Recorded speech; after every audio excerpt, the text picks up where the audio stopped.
All right, we're in the manuals. Chapter 1, again. The Word of God. Bonjour, nous voilà de retour. Alors, nous continuons dans le manuel chapitre 1. Alors, gloire à Dieu, nous sommes vraiment dans une meilleure alliance que l'ancienne. Et j'aimerais simplement dire que je suis tout à fait en accord avec le ministère prophétique, les paroles prophétiques. Et je n'aimerais pas que vous ayez l'impression que je ne suis pas en accord avec ces choses. Je suis tout à fait en accord aussi avec le fait d'être conduit par l'Esprit Saint. Mais ce que nous devons faire attention, ce sont nos idées préconçues concernant ces sujets-là. Il y a beaucoup de gens qui ne bougeront pas du tout jusqu'à ce qu'ils aient reçu une parole prophétique. Et par la suite, même s'ils l'ont reçue, ils ne bougeront pas jusqu'à ce que cette parole ait été confirmée à nouveau. Alors malheureusement, ils s'éloignent de plus en plus de l'action. Et d'autre part, les gens vont nous dire, est-ce que nous ne devons pas attendre jusqu'à ce que nous puissions être conduits par l'Esprit? Alors moi, je vous dirais simplement, tout dépend de votre conception de ce qu'est être conduit par l'Esprit. Si vous croyez que être conduit par l'Esprit signifie recevoir des sensations arbitraires, des feelings, non, ce n'est pas cela. Alors, il n'est pas nécessaire d'attendre ce type de confirmation. Nous devons agir immédiatement. Si, par ailleurs, vous recevez, vous avez un sentiment extérieur à vous, ou vous recevez une directive de l'Esprit, alors agissez en conséquence. Mais vous devez savoir que les directives de l'Esprit Saint vont toujours être en parallèle avec la Bible. Alors réfléchissez un peu. Si les directives du Saint-Esprit doivent continuellement, comme critère d'authenticité, être en accord avec la Bible, alors ce que je dis, c'est que vous devez donc, et vous pouvez, obéir continuellement à la Bible et être au cœur de la volonté de Dieu. Et évidemment, particulièrement dans le Nouveau Testament, il n'y a rien qui nous dit que nous devons attendre d'être conduits, d'avoir une certaine directive de l'Esprit Saint avant d'agir. Par exemple, nous avons dans le livre des Actes, l'apôtre Paul agissait tout simplement sur la base du commandement que Jésus avait donné d'aller par tout le monde et annoncer l'Évangile. En aucun cas, Paul mentionne qu'il devait attendre une directive d'Esprit pour avancer. Et je peux vous prouver ce que j'avance là, parce qu'à un endroit précis, il est dit que Paul devait aller dans une région, je crois que c'est en Asie, mais à ce moment-là, le Saint-Esprit lui a dit de ne pas s'y rendre. Et quelque temps après cela, il a eu une vision d'un homme de la Macédoine qui lui disait « Viens chez nous et aide-nous ». Alors réfléchissez un peu. Alors l'apôtre Paul était déjà décidé à aller dans les régions de l'Asie.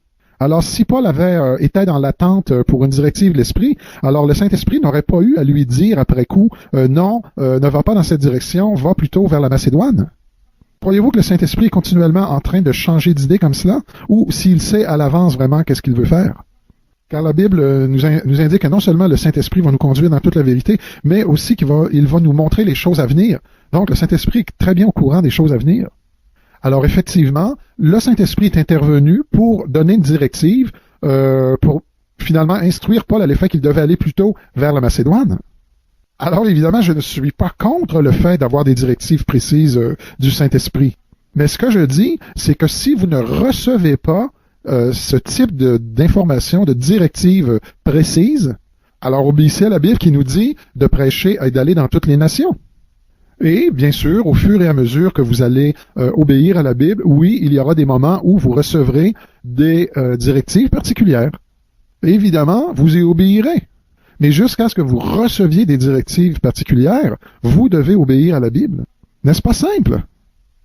Je pourrais vous donner de multiples références bibliques pour prouver ce que je vous enseigne actuellement, et même plusieurs témoignages. Par exemple, l'évangéliste T.L. Osborne est un bon exemple de ce que j'essaie de vous dire actuellement. Alors, il était allé avec son épouse aux Indes, il n'avait vu aucun résultat. La puissance de Dieu ne s'était du tout manifestée, il ne savait plus quoi faire, il est revenu aux États-Unis. Et alors qu'il revenait aux États-Unis, qu'il était dans la baie de San Francisco, et puis en fait, il a dit à son épouse à ce moment-là, il était dans le bateau, et il lui a dit « Je te promets, Daisy, que je ne te ferai plus jamais sortir des États-Unis. » Alors cet événement s'est produit peut-être il y a 60 ans, et depuis cette époque, ils ont visité plus de 200 nations par toute la Terre. Et il était revenu aux États-Unis, et là, il a réellement compris de la part de Dieu qu'il était nécessaire d'exercer le ministère, mais aussi avec les signes et les prodiges qui l'accompagnent. D'ailleurs, c'est ce que l'apôtre Paul avait dit. Je vous ai annoncé tout l'évangile de Dieu, avec les signes et les prodiges. Alors oui, tout le monde peut prêcher l'Évangile, mais jusqu'à ce que vous ayez prêché l'Évangile avec les signes et les prodiges qui l'accompagnent, alors là, vous n'avez pas prêché tout l'Évangile. Je suis pas ici actuellement, évidemment, pour débattre la nécessité, ou plutôt à savoir que les signes et les prodiges sont réellement une manifestation du Saint-Esprit pour aujourd'hui. Je prends pour acquis que vous savez déjà que les signes et prodiges sont pour aujourd'hui. Alors, je pourrais vous démontrer depuis le temps des apôtres jusqu'à aujourd'hui à quel point le Saint-Esprit s'est manifesté continuellement, mais ça sera un autre enseignement complètement. D'ailleurs, c'est l'un des cours dans notre école biblique. Oui, il y a à un moment donné un momentum où est-ce que nous voyons les signes et les prodiges se produire régulièrement. Mais je dois admettre qu'au début, il y a beaucoup d'efforts à mettre pour peu de résultats. Alors, par exemple, si vous devez pousser une voiture au début, alors vous devrez travailler très fort, il n'y a pas beaucoup de résultats, elle avance pas très vite. Alors, une fois que l'auto est démarrée, alors elle prend de la vitesse et ça devient beaucoup plus facile. Alors, ce que nous savons, c'est que l'ennemi va tout faire pour vous empêcher de gagner les premières batailles. Parce que une fois que vous aurez remporté les premières victoires, même si par la suite il y a encore des moments difficiles, vous allez continuer. Mais s'il peut vous empêcher de pouvoir remporter ces premières victoires, il y aura toujours un petit doute dans votre esprit. Où est-ce que vous allez vous dire, est-ce que vraiment, est-ce que moi je vais pouvoir accomplir ces guérisons? Par exemple, si le Saint-Esprit d'une quelconque façon venait à vous et vous annonçait, oui, je veux t'utiliser d'une manière puissante pour guérir les malades. Par contre, les premières 21 personnes pour lesquelles tu vas prier, ces gens-là ne seront pas guéris et peut-être même certaines d'entre elles vont mourir. Alors, quelle devrait être votre réaction si c'est le cas? Alors, évidemment, continuez d'avancer jusqu'à ce que vous atteigniez le numéro 22. Lorsque vous serez arrivé au numéro 22, que les guérisons vont commencer, vous pouvez revenir en arrière et aller prier pour les 21 personnes. Alors, il y a quelque temps, je me trouvais dans la ville de Denver, au Colorado, dans une église des Assemblées de Dieu. Nous avons eu un temps extraordinaire là-bas. Et comme nous le savons, cette région est très affectée par le Nouvel Âge. D'ailleurs, à chaque fois que je vais là-bas pour enseigner, il y a toujours dans l'assistance des sorcières, des chamans et différents types de personnes comme ça du Nouvel Âge. Alors, en général, ces gens-là viennent en groupe, mais une fois dans la salle, ils vont se disperser un peu partout afin que nous ne les discernions pas. Et l'une des dernières rencontres où je suis allé là-bas, alors nous étions là avec l'équipe du staff au début, avant la rencontre, et il me disait que oui, nous savons qu'il y aura des sorcières dans l'assistance parce que nous les connaissons, nous les avons vues auparavant. Mais nous sommes prêts réellement à affronter cette situation. Alors ne t'inquiète pas, donne seulement ton enseignement, tout ira bien. Alors, nous avons commencé la réunion, il y a eu un bon temps d'adoration, et là, le pasteur est allé et il a appelé le groupe de jeunes de l'église, et il leur a dit comme ça, prenez vos positions. Alors, je me demandais réellement, quelles sont leurs positions? Alors, tout à coup, ces jeunes-là sont sortis de la foule, et ils se sont placés le long autour du mur de l'église. Et là, ces jeunes-là ont commencé à prier en langue. Vous auriez dû voir agir les sorcières. Elles étaient très inconfortables. D'ailleurs, certaines d'entre elles se sont levées pour quitter l'endroit.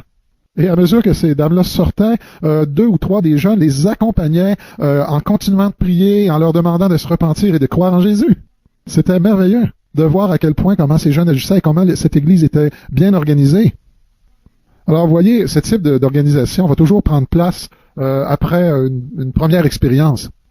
Alors, la première fois, c'est le chaos, parce que vous ne vous attendez pas à une telle situation. Mais la deuxième fois, vous êtes préparé, n'est-ce pas? Vous savez, les sorcières, ce sont seulement des personnes qui cherchent à acquérir de la puissance. Et comme les églises de nos jours ne manifestent pas la puissance de Dieu, donc les gens vont chercher la puissance ailleurs. Et d'ailleurs, moi, j'ai une des prières que j'ai fait souvent à Dieu, c'est de lui demander d'apporter dans le ministère des gens pour travailler avec moi 3 types de personnes en particulier. Premièrement, des ex-baptistes, parce que ces gens-là n'ont pas besoin de recevoir de commandement extérieur avant d'agir. Et ils sont habitués à témoigner de l'Évangile à tout le monde, n'importe où, n'importe quand. Alors, je ne sais pas si les baptistes d'aujourd'hui sont encore comme ça, mais les baptistes d'auparavant étaient comme ça. Deuxièmement, j'aime avoir des ex-militaires parce que ces gens-là savent ce que veut dire recevoir des ordres et vraiment d'accomplir le travail. Et le troisième groupe, ce sont des gens qui ont déjà été dans des sectes parce que ces personnes-là savent ce que veut dire de se consacrer totalement pour une cause. Évidemment, nous savons que ces gens-là ont vécu des choses difficiles, ils ont vécu beaucoup d'abus, mais ce que je parle, c'est de leur mentalité. Et c'est ce que je recherche chez les gens. Parce qu'en réalité, il est facile de prendre un baptiste et lui démontrer la véracité de la puissance de Dieu. Et une fois qu'il aura compris que c'est biblique, alors il va avancer dans cette puissance. S'ils le voient dans la Bible et s'ils l'expériencent, ils vont agir. Les gens avec qui j'ai le plus de problèmes, c'est nous, les pentecôtistes. Parce que nous avons autant de traditions religieuses que n'importe quel autre groupe. Alors nous allons, j'aimerais qu'on retourne maintenant au manuel, à la page 3, chapitre 1. Alors, si vous deviez choisir entre une directive arbitraire et ce qui est écrit dans la Bible, vous choisissez ce qui est écrit dans la Bible. Parce que la plupart des sectes qui ont été débutées sont venues à l'existence à cause de quelqu'un qui avait entendu une voix. Alors, ce que nous savons, c'est que la Bible est infaillible et c'est à elle que nous pouvons nous fier entièrement.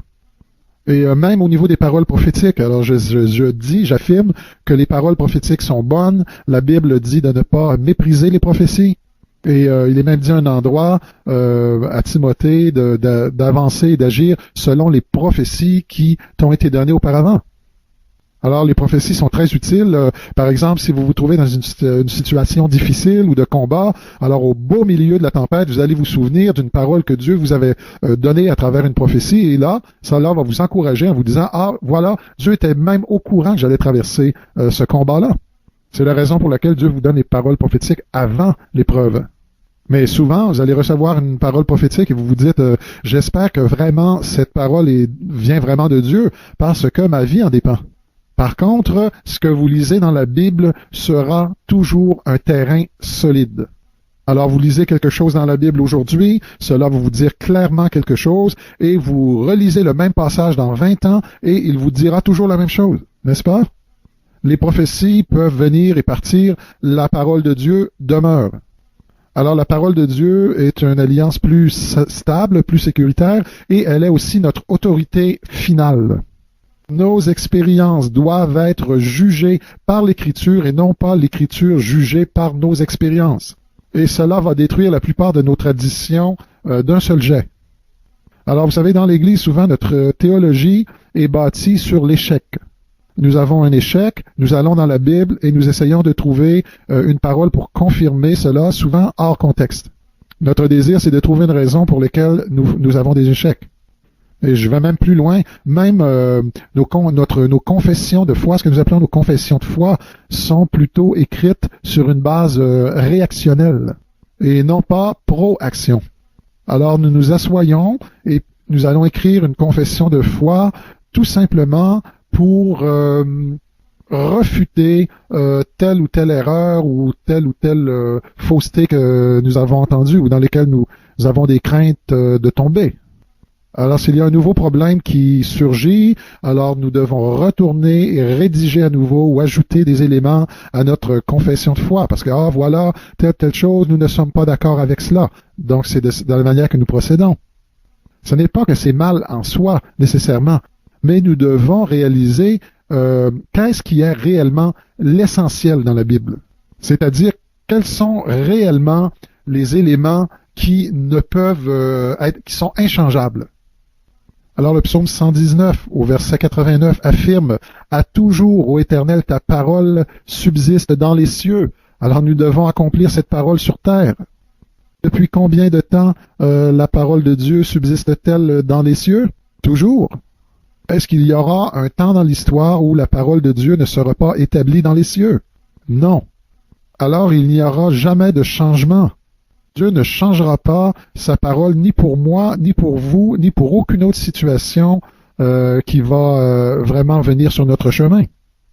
Comme on l'a lu, il n'est pas écrit « ta parole est établie dans les cieux et sur la terre », parce que sa parole n'est pas établie sur la terre, parce que cela nous revient à nous de l'établir sur la terre. C'est la raison pour laquelle Jésus a dit « que ta volonté soit faite sur la terre comme elle l'est au ciel ». Parce que la volonté de Dieu, c'est sa parole. Alors la parole de Dieu est établie dans les cieux, notre tâche est de l'établir sur terre et d'amener ce qui se passe sur terre en alignement, selon la volonté de Dieu, de ce qui est écrit dans le ciel. Je ne suis pas en train de vous dire que nous allons rétablir la terre. Et ce que je dis, c'est que nous allons travailler à changer les domaines où nous pouvons avoir de l'influence. Et que vous réussissiez ou non, votre tâche est quand même d'essayer, parce que c'est vers cette direction-là que nous devons aller. Quelqu'un va dire, alors pourquoi est-ce que nous devrions simplement essayer de rétablir les choses si Dieu ne s'attendait pas du tout à ce que nous soyons capables de le faire. Alors, il est évident que nous n'allons pas refuser d'aider un individu parce que nous ne pouvons aider la terre entière. Alors, il y a des gens qui vont vous dire, par exemple, aux itinérants qui sont là à mendier sur le coin des rues, certaines personnes vont dire, bon, si tu donnes à une personne, alors là, lorsque tu vas revenir, ils vont te reconnaître et tu vas devoir donner davantage et même donner à d'autres. Alors, je répondrai, oui, alors. Et d'autres vont dire, donc, si je commence à donner de l'argent à tous les gens qui m'en demandent comme ça, je n'aurai plus rien dans mes poches lorsque j'arrive chez moi. Alors, vous connaissez Dieu, ils ne le connaissent pas. Vous savez où aller chercher davantage, ils ne le savent pas.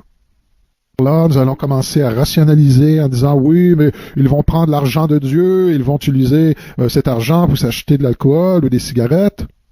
Alors oui, ça c'est une possibilité, bien que vous ne pouvez vraiment le savoir avec certitude, mais si c'est le cas, alors vous pouvez quand même les emmener au resto et puis leur payer un repas.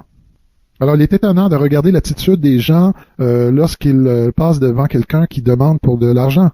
Alors ils vont détourner leur visage et alors, souvent les gens ne veulent pas reconnaître qu'il y a des besoins.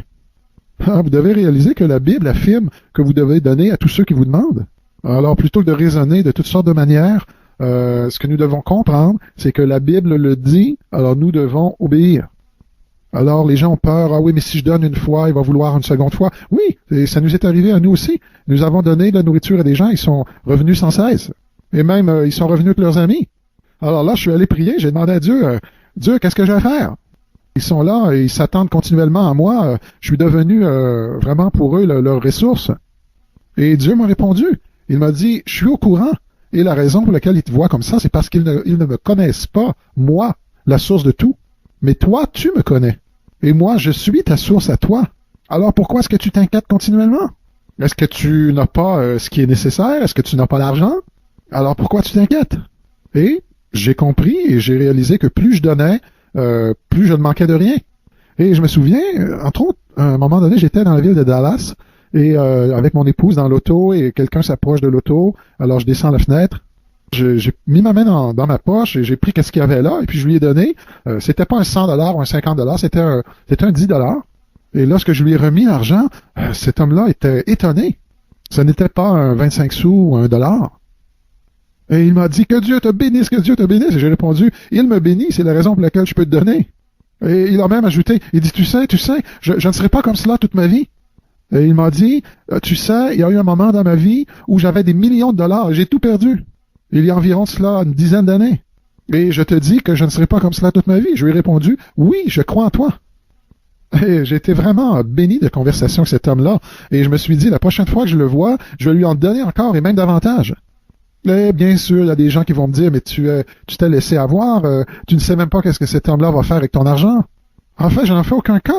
Parce que si je donne à cet homme un montant d'argent que Dieu m'a lui-même donné, et s'il l'utilise de mauvaise façon, alors c'est entre lui et Dieu.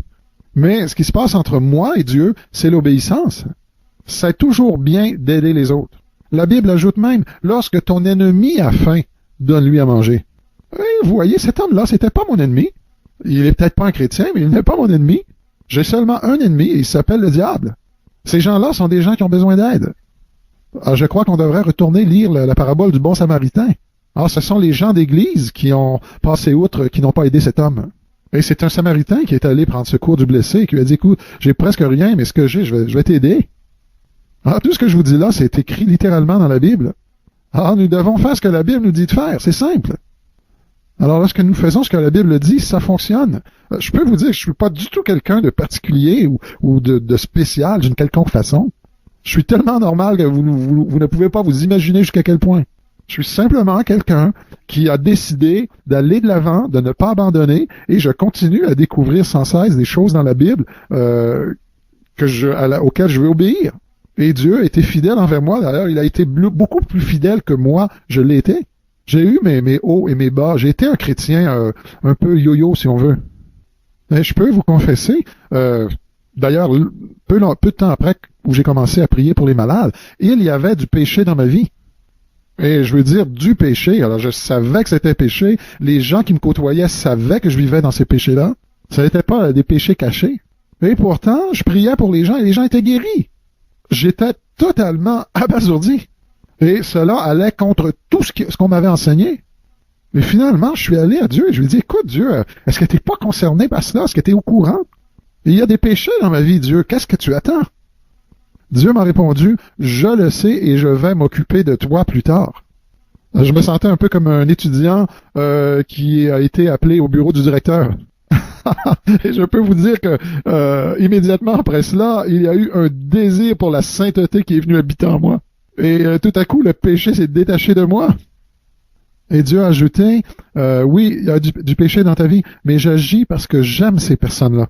Et je vais utiliser n'importe qui disponible à travers lequel je peux les aider. Et cela ne te donne pas le droit d'agir n'importe comment, mais je vais traiter avec toi plus tard. Vous savez, Dieu a sa propre manière de penser, et souvent ce n'est pas ce que nous pensons.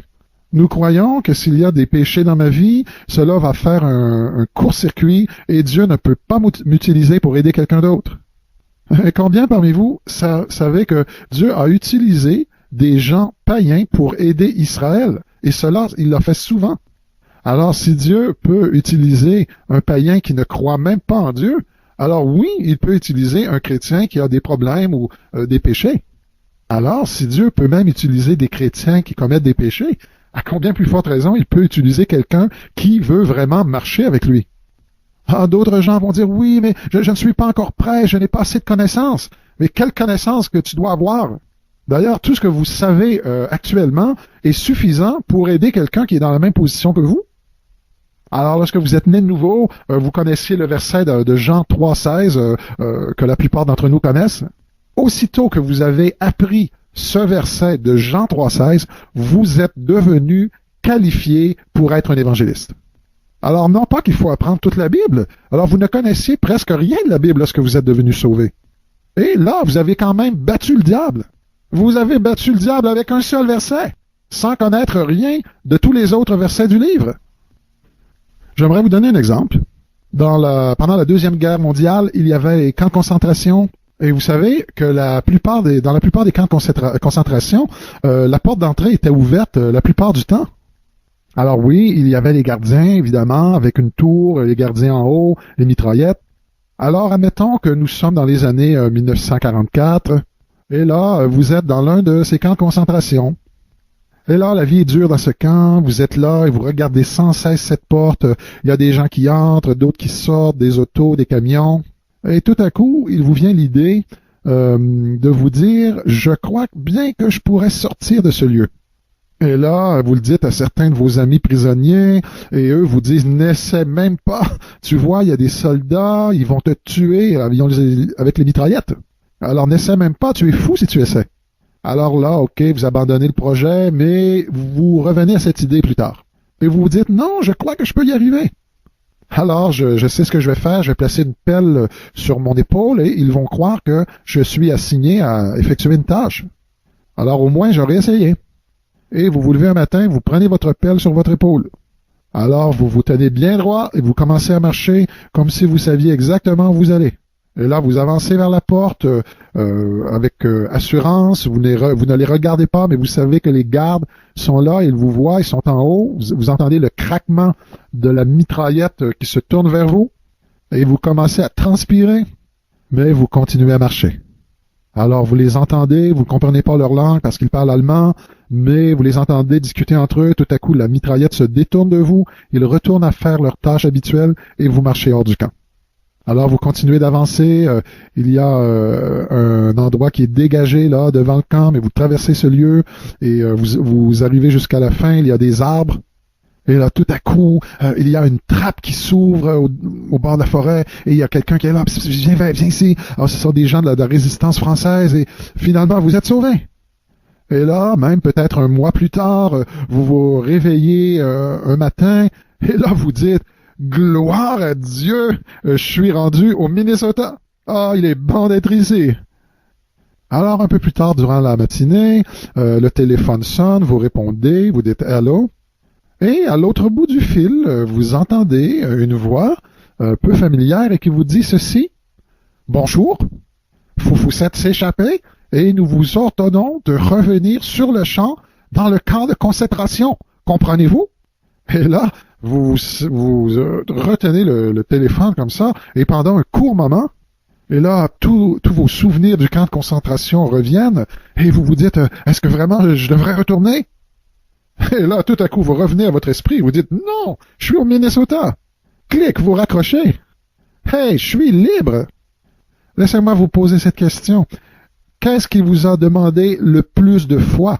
De marcher hors de ces portes du camp de concentration ou de raccrocher ce téléphone?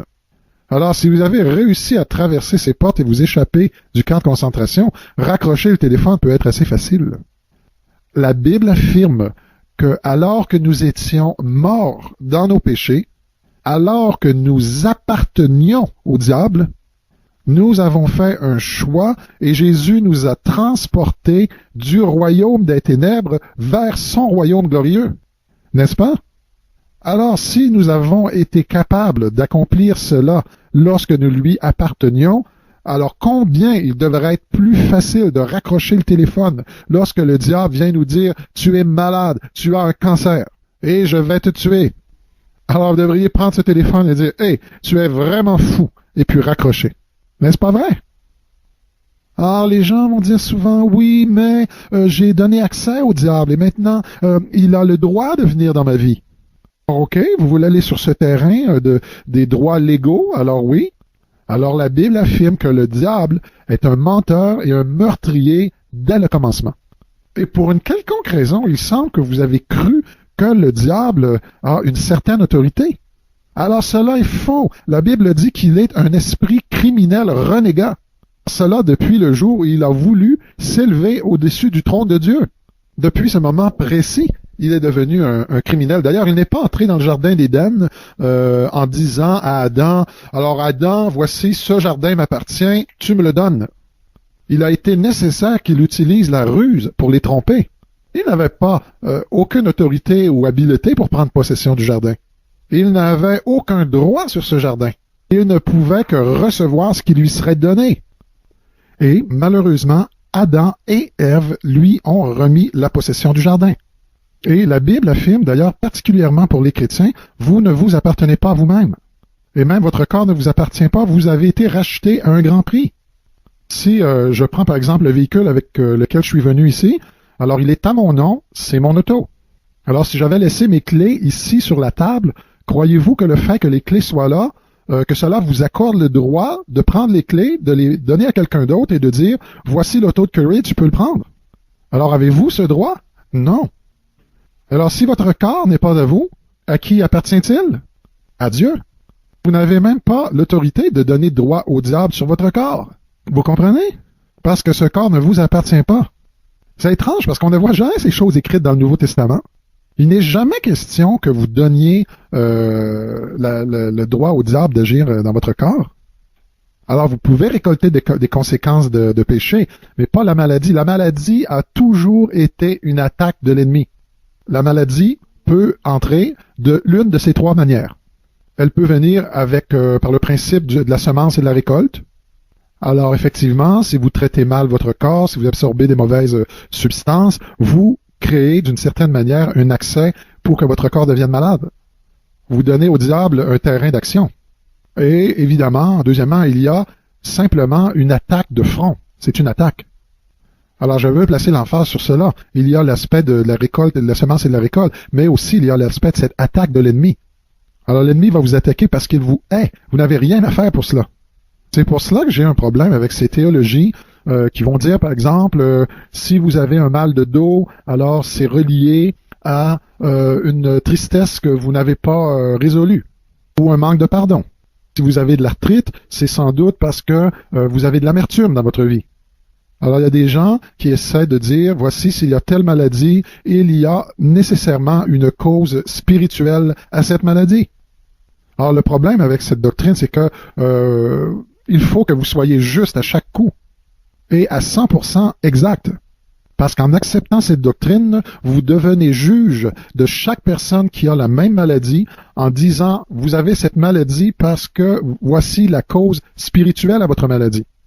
Alors, la Bible nous interdit de juger de cette manière en disant, la mesure que vous allez utiliser pour juger, c'est ainsi qu'on va vous juger aussi. Alors oui, il faut quand même avoir un discernement et être capable de dire aux gens, alors si tu commets telle action de mal, de péché, alors là c'est un péché, il faut donner l'heure juste au niveau du péché, mais pas relié avec la maladie. Alors certains vont argumenter en disant, oui, mais lorsque ce péché-là a été confessé, la santé est revenue. La chose est simple. Le livre de Jacques explique très bien que s'il y a du péché dans votre vie, vous manquez d'assurance, vous n'avez pas de foi envers Dieu et vous ne pouvez pas recevoir. D'ailleurs, souvent, les gens qui pensent comme ça vont venir à mes rencontres pour que je prie pour eux. Ils vont mentionner le problème de santé, mais ils ne vont jamais avoir le courage de mentionner le péché qui a causé cela. Et dans leur croyance, ils s'imaginent que je peux quand même amener la guérison. D'ailleurs, en ce sens-là, ils n'ont pas tort parce que je ne vais jamais aller creuser dans la vie d'une personne pour comprendre les causes de la maladie. D'ailleurs, je n'aurai pas le temps pour faire cela. Et surtout, le fait est que Jésus n'a jamais fait cela. Alors, vous savez, s'il y a du péché dans votre vie, alors oui, votre conscience va vous condamner et vous n'aurez pas confiance en Dieu, vous n'aurez pas de foi. Si vous priez pour vous-même, vous ne serez pas guéri. Parce que vous savez pourquoi Dieu ne devrait pas vous guérir. Et vous savez pourquoi il est difficile de prier pour des gens qui sont près de vous, des gens de votre famille, afin qu'ils soient guéris? Parce que vous vous connaissez trop bien.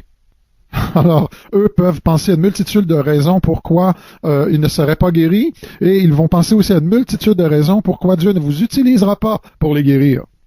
C'est pourquoi on a tant de difficultés à voir des résultats dans notre famille au niveau de la guérison. Cela n'a rien à voir avec le péché. De toute façon, tous les gens que Jésus avait guéris avaient du péché dans leur vie. Personne de ces gens-là n'était pur. Et c'est la raison pour laquelle Jésus disait souvent, il les guérissait et après il leur disait, va et ne pêche plus.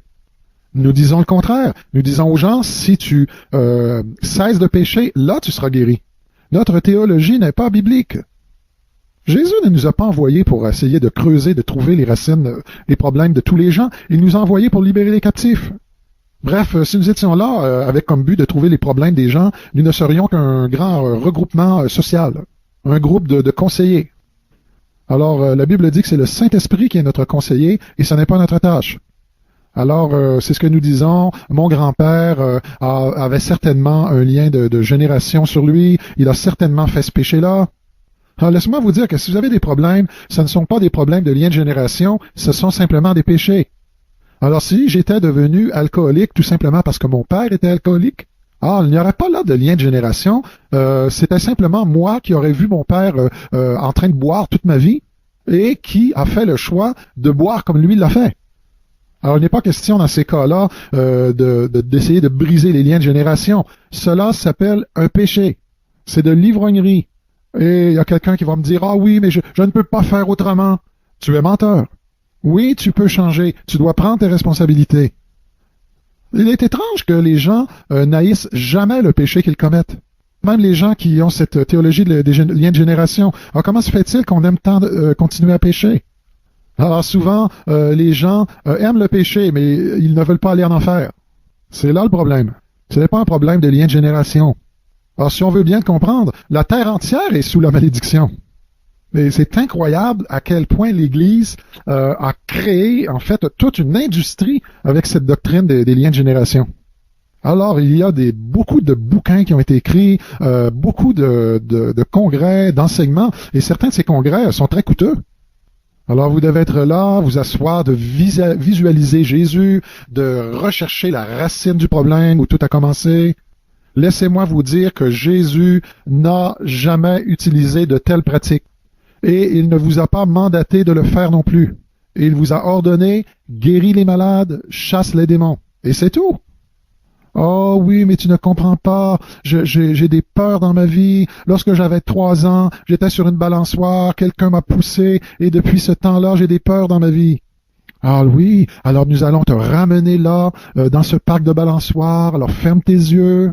Là, maintenant, vous voyez, est-ce que tu es là maintenant? Tu vois les balançoires? Oui, alors regarde bien autour de toi, parce que Jésus est là. Ah oui, je le vois. Et il le voit vraiment. Et laissez-moi vous dire que ces pratiques-là sont du spiritisme. Et vous entrez en contact avec des esprits familiers, et je vous assure que ce n'est pas une pratique que vous devriez inclure dans votre vie.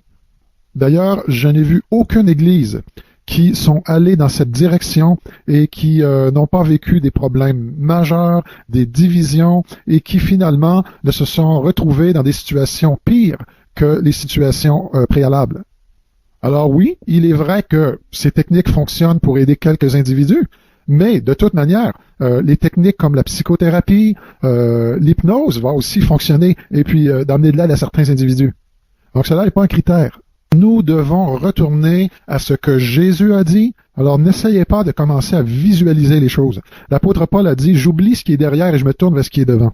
L'apôtre Paul n'a jamais dit, commencez à creuser dans votre passé.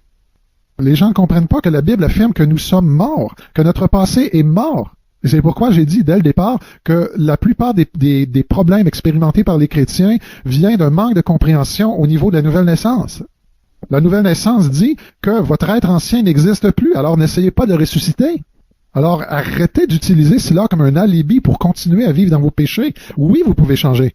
Le fait qu'une personne va aller en enfer à cause de ses péchés, évidemment, signifie qu'elle est responsable. Alors, comme le disait Charles Finney, ce n'est pas que vous ne pouvez pas, c'est que vous ne voulez pas. Alors, vous voyez, cela retourne à un problème au niveau du cœur de la personne. Alors, cessez de vouloir découvrir à qui est le blâme et libérer les captifs. Et pour moi, les choses sont devenues si faciles lorsque j'ai compris que je n'avais pas à découvrir les problèmes de tous et chacun. Et c'est incroyable, je n'ai pas besoin du tout d'utiliser ces pratiques-là, et je reçois des témoignages à tous les jours de gens qui ont été complètement rendus libres. Non seulement des gens pour qui j'ai prié personnellement, mais ceux qui ont suivi mes enseignements et qui prient pour d'autres voient les résultats. D'ailleurs, ce qui est intéressant au niveau des miracles, c'est qu'il semble que certaines personnes même qui ont été mes étudiants deviennent des spécialistes dans certains domaines. Je connais un couple de l'Arkansas qui prie pour les gens et qui sont devenus pratiquement des experts en voyant Dieu recréer différents organes dans le corps humain. Alors, ils rencontrent beaucoup de gens qui ont subi des ablations, diverses opérations, et ils prient et ces organes qui avaient été enlevés réapparaissent dans leur corps. Alors, lorsque les choses se produisent d'une telle manière, pour une situation qui revient continuellement, les mêmes types de guérisons, alors là, je vais dire que la personne a un don pour ce type de maladie ou de problème. Alors, moi, je n'enseigne pas concernant les dons, comment opérer les dons spirituels, mais lorsque les gens reçoivent mon enseignement et que ces choses se produisent, alors là, oui, il y a des dons qui se manifestent dans certains domaines. Ce que je vous enseigne, c'est la base. Alors, vous savez comment vous pouvez discerner si vous avez un don pour telle et telle chose? C'est très facile. Alors là, vous priez pour les gens, la personne va vous dire, oui, j'ai tel problème de santé, ok, nous allons prier. Une autre personne, vous priez, demandez à la personne, j'ai tel problème de santé, maintenant, oui, ok, nous allons prier.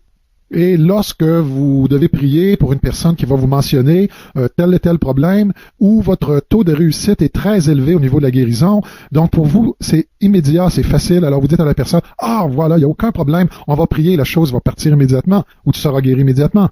Et vous pouvez voir la différence à ce moment-là.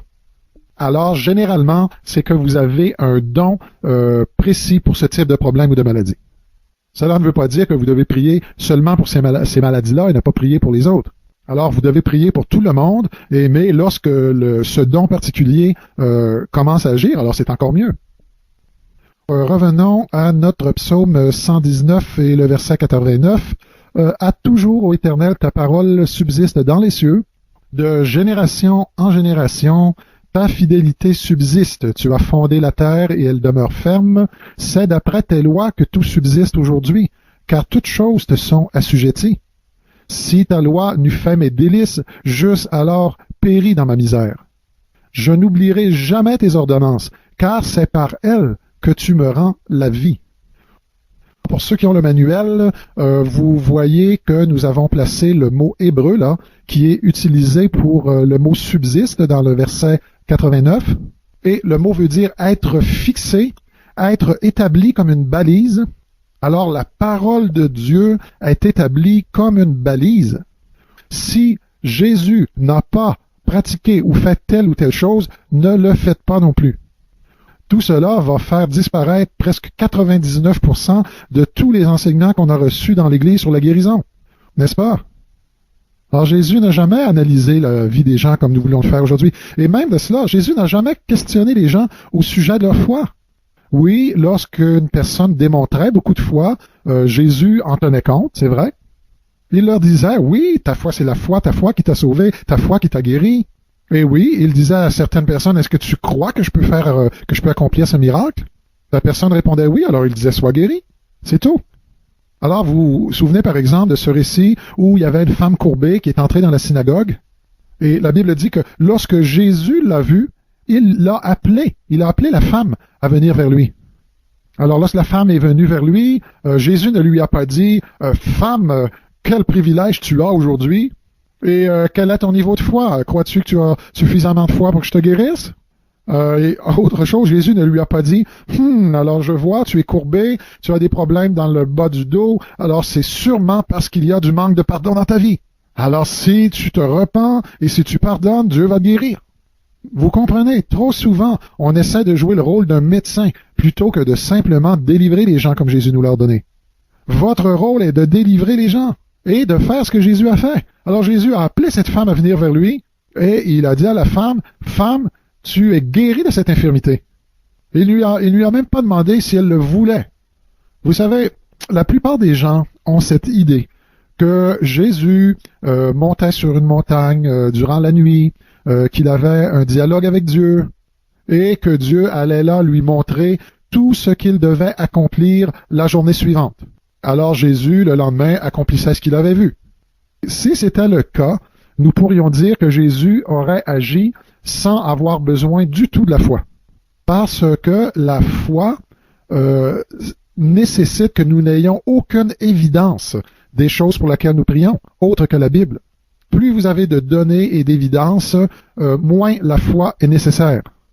Alors, beaucoup de gens croient que Dieu apparaissait à Jésus ou Dieu disait à Jésus, guéris celui-là, guéris cette personne-là. Et il utilise le verset qui dit, Jésus a dit, j'accomplis seulement ce que je vois mon Père accomplir. Ce que vous voulez dire là, c'est que Jésus a vu cet homme aveugle, il a une vision du Père qui descendait du ciel et qui guérissait cet homme-là. Il est allé et il l'a accompli. Cela ne peut être vrai parce que si vraiment Jésus avait vu le Père guérir cet aveugle-là, alors nul besoin d'aller par la suite de prier pour lui pour sa guérison, il était déjà guéri. Autre chose, si vraiment Jésus avait agi de cette manière-là, alors cela signifie que vous ne pouvez pas accomplir ce que Jésus a accompli parce que vous n'agissez pas, évidemment, vous ne voyez pas ces choses-là. D'autres vont dire, ah oui, mais la manière dont Jésus agissait, c'est qu'il était conduit par l'Esprit. Oui, c'est vrai, mais tout dépend de ce que vous insinuez par là. Il est clair qu'en aucun endroit dans le Nouveau Testament, il est dit que le Saint-Esprit allait vous conduire à accomplir telle ou telle chose précise. Pas un seul endroit. Ce qu'il est écrit, cependant, c'est que le Saint-Esprit allait vous conduire dans toute la vérité. N'est-ce pas? Il n'est pas dit que le Saint-Esprit allait vous conduire dans chaque action. Alors, il me semble que certaines gens ont cette image de l'esprit où est-ce qu'eux vont aller dans un centre commercial et tout à coup, soudainement, leur main va se déplacer sur une personne malade parce que l'Esprit Saint vous a conduit à prier pour cette personne. D'ailleurs, si les choses se produisaient de cette manière, alors aucun besoin de foi pour cela. Dieu a lui-même placé votre main sur le malade. Et il n'y aurait non plus aucune vertu reliée à cette manière de faire parce que la vertu implique un choix de l'individu. Alors vous comprenez que c'est ce qui fait que ce que je vous enseigne est vraiment biblique. Et malheureusement, souvent, ce que nous enseignons dans l'Église n'est pas biblique. D'ailleurs, laissez-moi vous poser cette question. Jésus était-il un hypocrite? Évidemment que non. Il n'y avait aucun degré d'hypocrisie en Jésus. Jésus a donné la définition d'un hypocrite lorsqu'il décrivait les pharisiens, leur attitude. Le mot lui-même, l'étymologie, désigne l'hypocrite comme un acteur, une personne qui fait semblant, qui agit comme étant quelqu'un qu'il n'est pas vraiment. Jésus a dit aux foules, écoutez ce que les pharisiens disent, les hypocrites, faites ce qu'ils vous disent de faire. C'est ce qu'il leur a dit. Pourquoi? Parce qu'ils sont dans la chair de Moïse. Ils ont l'autorité. Alors pourquoi Jésus disait cela? Parce que les pharisiens, en fait, on pourrait les comparer un peu aux chrétiens d'aujourd'hui. Alors ils étaient réellement concernés pour une interprétation littérale de la parole de Dieu. Les pharisiens croyaient à la résurrection, au contraire des Sadducéens, et nous croyons aussi ces choses, donc cela nous rapproche un peu des pharisiens. Alors Jésus disait aux foules, faites ce qu'ils vous disent de faire, mais n'agissez pas comme eux. Pourquoi? Parce que eux n'accomplissent pas ce qu'ils vous disent de faire. Un hypocrite est donc quelqu'un qui dit aux autres d'accomplir telle ou telle chose, mais qui, lui, n'agira pas de la même manière et n'accomplira rien de ce qu'il exige des autres. Alors je vous demande à nouveau, Jésus était-il hypocrite? Alors en gros, vous me dites que Jésus vivait selon les règles qu'il enseignait. Alors réfléchissez bien à ce que vous dites là. Je pense un peu à ce que disait Charles Finney, qui affirmait je détruis tous les excuses derrière lesquelles les chrétiens se cachent comme derrière des rochers, et je les laisse nus devant Dieu. Alors c'est un peu ce que je fais aussi. Et ce que je vous dis là va résoudre cette problématique au sujet de l'idée d'être conduit par l'Esprit. Jésus a dit dans l'évangile de Matthieu au chapitre 7 et verset 12. Alors Jésus a enseigné qu'il y avait un chemin étroit et un chemin large. Alors nous avons interprété ceci à l'effet que Jésus est le chemin étroit. Oui, il est vrai en quelque sorte que Jésus peut être ce chemin étroit, mais si vous lisez les mots qui précèdent, donc nous pouvons lire tout ce que vous voulez que les hommes fassent pour vous, faites-le de même pour eux, car c'est la loi et les prophètes. Voilà le chemin étroit. N'est-ce pas ce que Jésus leur a dit?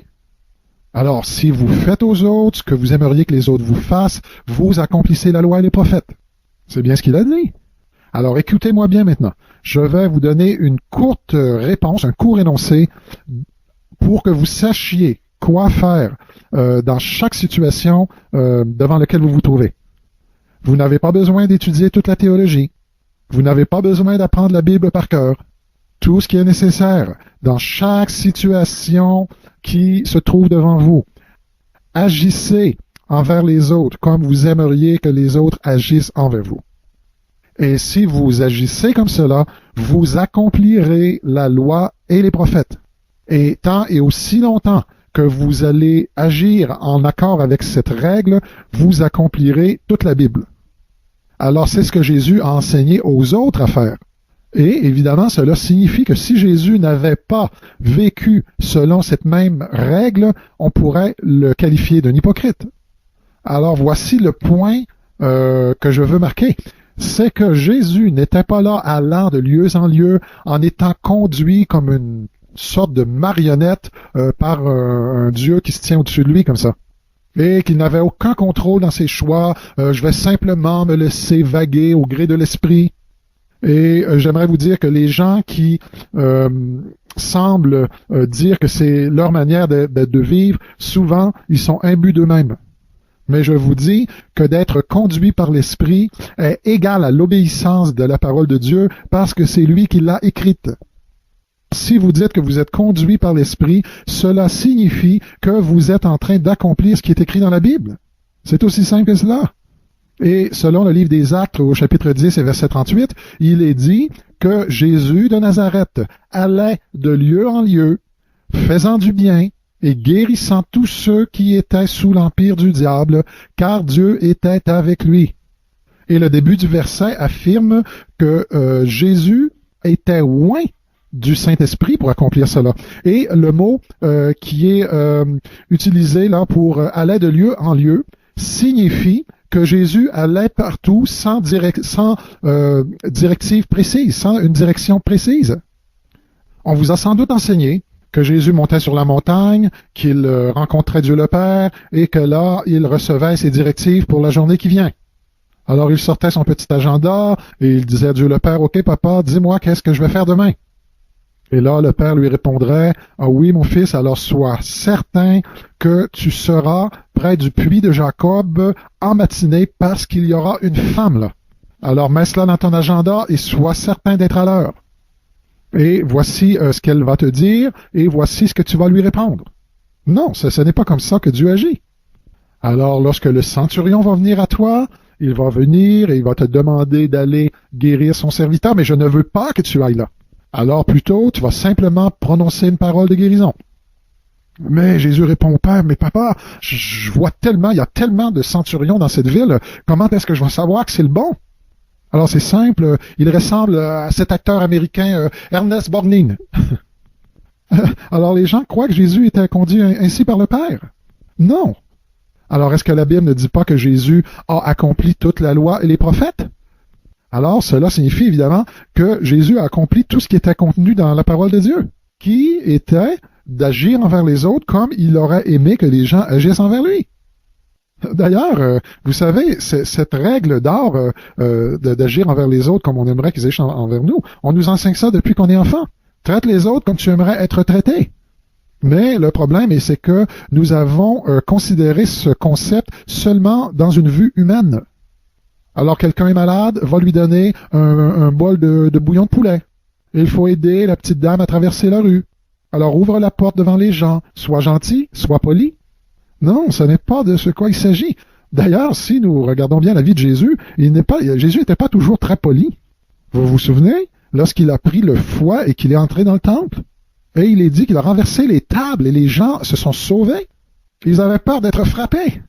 Laissez-moi vous dire que si vous réussissez à avoir un groupe de gens qui fuient et qui laissent leur argent sur la table, c'est parce qu'ils croient vraiment que quelqu'un va les frapper. Alors vous imaginez à l'extérieur du temple, il y a quelqu'un un passant qui demande à ces personnes qui sortent à la course, alors qu'est-ce qui se passe? Et évidemment, ils auraient répondu, ben c'est ce Jésus là. Il a pris un fouet, il nous a chassés. Ah, où est ton argent? Ah, je l'ai laissé derrière moi. Ah, alors qu'est-ce que tu penses de ce Jésus là? Oh, moi c'est un homme poli, il est très gentil. Non, ils ne vont pas dire cela du tout. Ils vont dire, ce Jésus-là, il est fou. D'ailleurs, les gens ne disaient pas beaucoup de bonnes choses au sujet de Jésus. Alors, Jésus n'a pas voulu seulement que vous deveniez des gens gentils et polis. Ah, évidemment, je suis pas en train de vous dire de devenir des gens rudes et mauvais. Mais l'emphase n'est pas seulement sur la politesse, l'emphase est aussi sur la justice. Les règles par lesquelles Jésus vivait sur terre, ce sont les mêmes règles que Jésus a enseignées à ses disciples.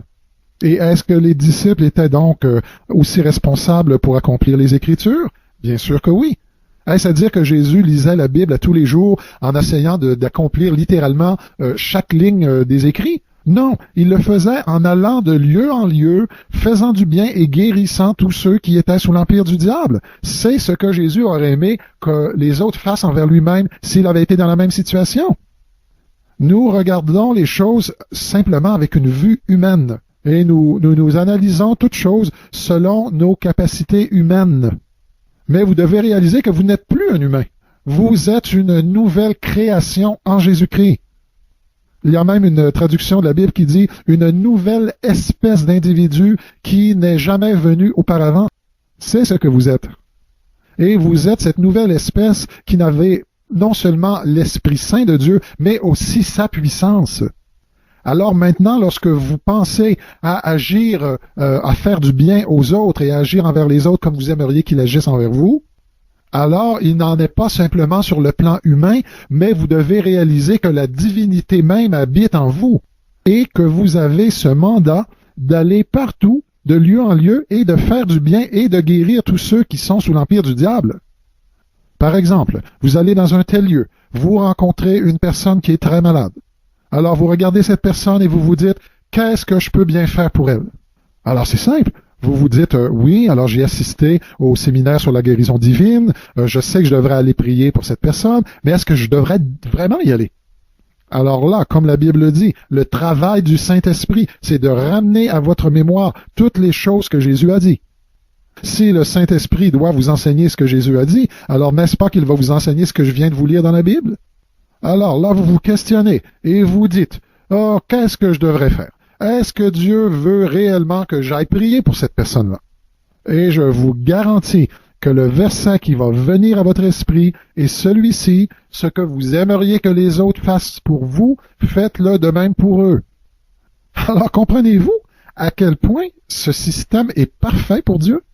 Il n'aurait même pas besoin de vous surveiller. Tout ce qu'il a à faire, c'est vous donner cette règle et vous tenir responsable de la manière dont vous allez l'utiliser. Et lorsque vous vous tiendrez devant Dieu à la fin de vos jours, c'est cette règle-là qui sera utilisée pour le jugement.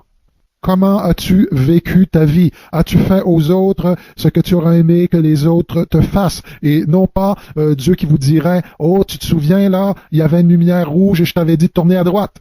Et évidemment, une fois que la lumière est devenue verte, pas sur la lumière rouge. Et pourtant, tu vas tourner à gauche. Ah non. Alors vous comprenez que Dieu ne va pas juger selon des standards arbitraires. Il va vous juger en accord avec la parole de Dieu. L'épître de Jacques le dit formellement, d'agir et de vivre comme devant être jugé par la loi de la liberté. Je crois que c'est dans Jacques chapitre 2, verset 12.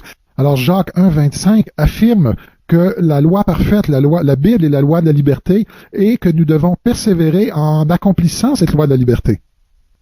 Alors il est clair que la Bible affirme que nous serons jugés selon la parole de Dieu et non pas selon une émotion arbitraire ou une obéissance à une voix de Dieu que nous aurions entendue, etc. Alors combien de fois j'ai entendu des gens me dire « Ah, l'Éternel m'a conduit dans telle ou telle direction » et finalement les faits ont démontré que ce n'était pas du tout Dieu qui les avait conduits au départ. Alors lorsque les gens veulent paraître très spirituels, donc ils vont prendre cet air en disant « Dieu m'a dit ». Alors en certains cas, vous savez, on les écoute et puis on se rend compte que ce qu'ils nous disent est exactement le contraire de ce que la Bible enseigne. Et ils vont persévérer et ils vont vous dire « Non, non, non, Dieu m'a dit cela ». Et en réalité, c'est leur façon de dire « Ne me dis rien et n'essaie pas de me confronter, c'est Dieu qui me l'a dit ». Et bien sûr, vous ne pouvez pas me dire ce que Dieu m'a dit, ce qu'il ne m'a pas dit. Ça me revient. Ah oui, mais je peux vous le dire, mon ami, si ce que vous me dites n'est pas en accord avec la parole de Dieu, je peux vous dire que ce n'est pas Dieu qui a parlé. C'est aussi simple que cela. C'est comme cela que nous avons du discernement. Alors notre règle de conduite ne devrait pas être quelle impression ou quel feeling je vais avoir. Vous savez, j'aimerais même ajouter, si durant toute notre vie, Dieu n'ajoutait rien et il ne nous parlait pas d'une manière précise, d'ailleurs, il n'y a rien qui dit que Dieu est obligé de nous parler comme ça. Si c'était le cas, nous serions quand même responsables devant Dieu pour accomplir tout ce qu'il nous a déjà dit dans la Bible et de vivre en accord avec sa parole. Vous comprenez? Alors, il y a certaines gens qui vont trouver comme excuse, ils vont dire à Dieu, « Oui, mais Dieu, je n'ai jamais entendu ta voix concernant ceci ou cela. » Et Dieu va répondre, « Il n'était pas nécessaire que je te parle. Il est écrit. » Et vous savez, c'est ce que Jésus a dit lorsque le diable est tenté au désert. Alors, Jésus n'a pas répondu à Satan, « Oh, tu sais, le Père m'a parlé ce matin et il m'a même appelé son fils. » Il a dit, « Diable, il est écrit. » Vous comprenez? Mais en ce qui me concerne, j'ai fondé ma vie et j'ai fondé ce ministère sur ce que je vous enseigne actuellement. C'est la raison pour laquelle j'ai pu aller enseigner partout dans le monde et j'ai constaté les mêmes résultats, peu importe où je vais. Et j'ai pu même reproduire cette vérité dans une multitude de gens que je n'ai jamais rencontrés personnellement. Ils écoutent, ils le font, le mettent en pratique, ils m'écrivent pour me donner leur témoignage que cela fonctionne vraiment.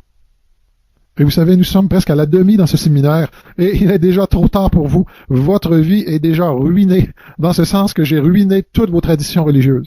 Et vous savez pourquoi? Parce que vos traditions religieuses ne fonctionnent pas.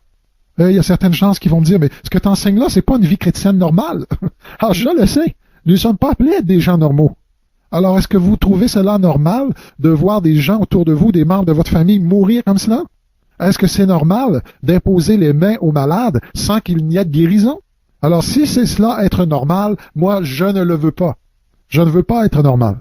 Alors, je peux vous dire qu'en ce qui me concerne, j'ai déjà dépassé ce stade de normalité. J'ai vu trop de gens mourir, j'ai vu trop de gens demeurer malades et je ne veux plus de cette vie-là.